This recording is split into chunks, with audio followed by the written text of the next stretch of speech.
Psychology Assessment 17, Question 18. Psychologist blank Ivan Pavlov's classical conditioning.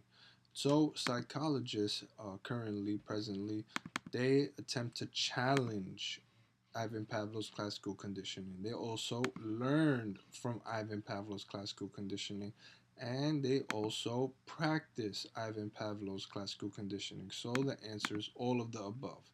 All of the above. Psychologists attempt to disapprove many theories. They also practice and learn from them. So in my previous videos, I've thoroughly went over how a psychologist is able to practice Ivan Pavlov's classical conditioning experiment. You know, all you need is a bell, all you need is an animal, a cat, dog, and you probably need like 2 months or 3 months of of dedication and experimenting repeatedly to see, right?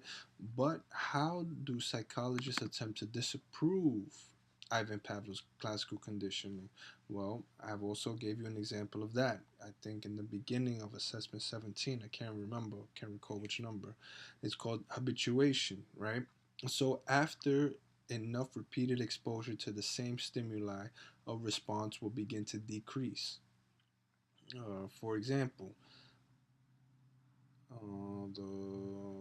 it's seen in infants, of course. You go ahead, you present the infant a nice fluffy teddy bear. Ooh, he's gonna look at it, examine it. Probably put it in his mouth, try to see if it's edible, and you know. Once enough exposure to the teddy bear, it's gonna lose interest. He's gonna already know, and he's gonna have been informed or learned by himself that, hey, this is not edible. Yes, it's nice and fluffy. I know how it feels. I'm ready to move on to something else, to learn something else maybe. So his response will begin to decrease.